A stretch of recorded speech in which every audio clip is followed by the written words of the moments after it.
22 जुलाई 2026 दोपहर के लगभग 1 बजे थे। एक लड़की जिसकी उम्र 20 साल, एक लड़का जिसकी उम्र 17 साल, दोनों दोस्त थे। पहली बार मिलने के लिए चित्रकूट उत्तर प्रदेश में लगता है, वहीं का एक पहाड़ी होती है, उसी पहाड़ी पर जाते हैं। पहली बार मुलाकात थी। उसके बाद मुलाकात पहाड़ी पर सुनसान इलाके में करने चले जाते हैं। वहाँ पर जहाँ कोई नहीं था, दूर दूर तक कोई नज़र नहीं आ रहा था, तभी एक बाइक से 3 लड़के आते हैं और तीनों लड़के आने के बाद वहाँ बाइक खड़ी करते हैं। देखते हैं कि एक लड़की है, एक और लड़का है, साथ ही थोड़ी दूर पर एक बाइक खड़ी है। दोनों बैठ कर के कुछ बातें कर रहे हैं। तो फिर उसके बाद वह दोनों के पास जाते हैं, तीनों मिलकर वहाँ पहुँचते हैं। लड़के को कहते हैं, हम जंगल विभाग से हैं, हम वनकर्मी हैं, यहाँ तुम लोग बिना परमिशन के कैसे आए हो? तो दोनों को पकड़ करके अलग कर देते हैं। लड़के को थोड़ी दूर ले जा करके एक पेड़ से बांध देते हैं और लड़की के साथ वह ज़बरदस्ती गैंगरेप करते हैं। बारी बारी से तीनों गैंगरेप करते हैं लड़की से। लड़की चीखती रहती है, चिल्लाती रहती है, लेकिन वह सुनते नहीं हैं। फिर इसके बाद उन दोनों को वहीं छोड़ करके ये चले जाते हैं और जाने के बाद वहाँ से किसी तरह से दोनों जब बच के निकलते हैं ना, फिर पुलिस को सारी बात बताते हैं। फिर पुलिस एक्शन में आती है, तब ये दरिंदे, तीनों दरिंदे पकड़े जाते हैं। फिर उसके बाद क्या हुआ, ये समझने का प्रयास करते हैं कि आखिर ये दोनों वहाँ पहुँचे कैसे। साथियों, उत्तर प्रदेश का एक ज़िला लगता है चित्रकूट, वहाँ का एक थाना है रामघाट, और वहीं पर एक लड़का होता है जिसकी उम्र 17 साल होती है। उम्र 17 साल, कक्षा 9 का छात्र होता है। साथ ही साथ एक लड़की होती है मध्य प्रदेश के सतना की, और वहीं का एक नया गांव थाना क्षेत्र होता है, कक्षा 10 की छात्रा थी वो लड़की। दोनों इंस्टाग्राम से दोस्ती करते हैं। दोनों धीरे धीरे दोस्ती उनकी प्यार में बदल जाती है। लगभग 2 साल हो जाते हैं। 2 साल से दोनों के बीच दोस्ती हो जाती है। लड़की कहती है कि तुम्हारा गांव बहुत खूबसूरत है, कभी अपने गांव में घुमाओ, आपके गांव में बहुत सारे पहाड़ हैं, बहुत सारी नदियां हैं, तो आपके गांव में घूमना चाहती हूँ। उधर लड़की 10वीं की परीक्षा पास करके कोटा राजस्थान चली जाती है नीट एग्ज़ाम की प्रिपरेशन के लिए।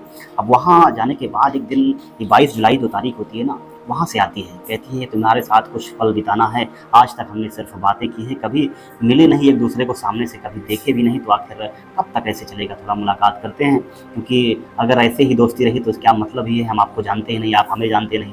तो यहाँ दोनों 22 जुलाई को पहुँचते हैं। इधर लड़का अपने घर से बाइक लेता है और बाइक लेने के बाद घर से निकलता है। वहीं पर एक पहाड़ी होती है देवांगना घाटी, देवांगना घाटी में पहुंच जाते हैं। दोनों पहुंचने के बाद वहां एक चोटी होती है, उसी चोटी पर जाकर के बैठ जाते हैं, बाइक को नीचे लगा देते हैं। उसके बाद वहीं पर बैठ करके बातें करने लगते हैं, फ़ोटो खींचने लगते हैं, रील वगैरह बनाने लगते हैं।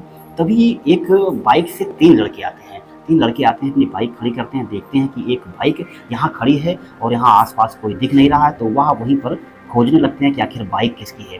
और खोजते-खोजते पहाड़ी की तरफ जब जाते हैं, तो वहाँ देखते हैं कि एक लड़की है, एक लड़का है, दोनों बैठकर बातें कर रहे हैं। फिर क्या था, वहाँ उनके पास पहुँचते हैं और जबरन लड़की को अलग करते हैं, लड़के को अलग करते हैं। कहते हैं, जंगल विभाग से हम आए हैं और आप लोग बिना परमिशन के यहाँ कैसे आ गए? क्या कर रहे हो? इस पहाड़ी पर बिना परमिशन के अलाउड नहीं है। तो उस लड़के को पकड़ करके पास में ही एक झाड़ी होती है, उसी के पास एक पेड़ होता है, वहीं पर ले जाते हैं, खूब मारते हैं।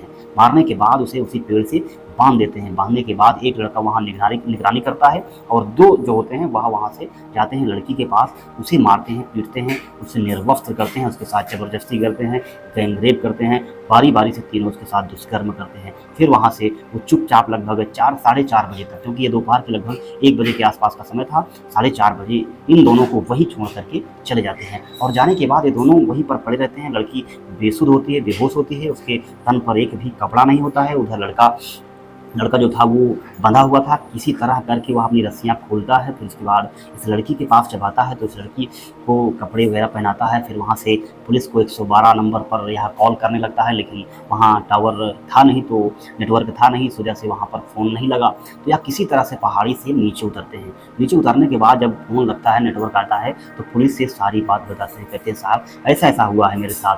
पुलिस तुरंत वहाँ पहुँचती है। उसके बाद पुलिस के कर्मचारी, उसके अधिकारी, आला अधिकारी, एजी, एडीजी, कई सारे अधिकारी मौके पर वहाँ पहुँचते हैं। और पहुँचने के बाद फिर क्या था, ये मामला हाईलाइट हो जाता है, मीडिया में चलने लगता है।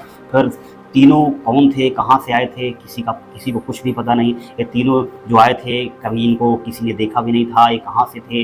लगभग 3 किलोमीटर दूर रेंज में कोई सीसीटीवी कैमरा भी नहीं था। अब इधर इन दोनों को हॉस्पिटल पुलिस पहुंचाती है, इन दोनों का इलाज होता है।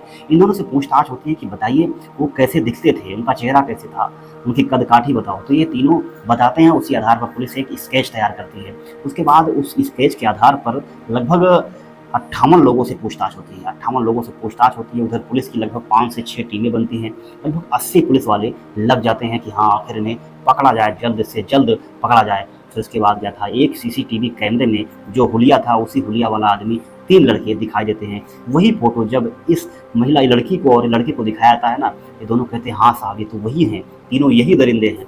फिर क्या था, पुलिस उनको ढूंढती है, गांव-गांव पूछती है, लोगों से पूछती है कि आखिर ये कौन है, बाइक के अनुसार, इनके कद-काठी के अनुसार, इनके कपड़े के रंग के अनुसार धीरे-धीरे पुलिस करके इनके तक पहुंच जाती है। और 25 जुलाई 2026 को यह लगभग शाम के 5 बजे एक मुठभेड़ होती है, जिसमें एक व्यक्ति होता है जितेंद्र पटेल उर्फ भोलू, जिसकी उम्र 25 साल होती है।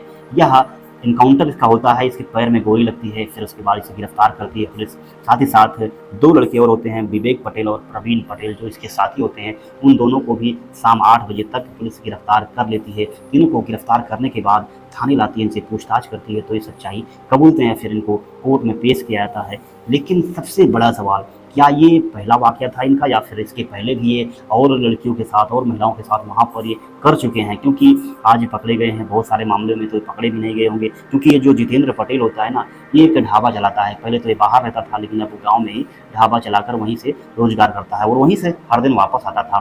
तभी रास्ते में इनको लगा कि एक बाइक खड़ी है और बाइक के आसपास कोई दिख नहीं रहा है, तो चलते हैं। जंगल कर्मी बन करके फिर कैसे उनके पास जाते हैं, उनसे जो उनको मारते पीटते हैं, दुष्कर्म करते हैं। फिर आखिरकार एक फ़ोटो जो सोशल मीडिया में बनाते हैं, उसको डाला जाता है। फिर उसके बाद उसी आधार पर जब लोगों से पूछताछ होती है, तब जा कर के पता लगता है कि ये दरिंदे यही हैं। अब तीनों गिरफ्तार हैं। इधर पुलिस का प्रयास है कि कम से कम समय में इनको ज़्यादा से ज़्यादा सज़ा दिलाई जा सके, कम से कम समय में चार्जशीट लगाई जा सके, क्योंकि ये जो अपराध है ना, समाज में एक नज़ीर पेश करना ज़रूरी है, नहीं तो ऐसे अपराध और बढ़ेंगे। क्योंकि इन लोगों का ये शायद पहला केस है या इसके पहले केस और किए हैं, ये तो सब जांच पड़ताल पूछताछ के बाद पता चल ही जाएगा। बट आप इस मामले पर अपनी राय क्या सोचते हैं? अपनी राय ज़रूर बताना कमेंट बॉक्स में। बाय, ऑल द बेस्ट, जय हिंद।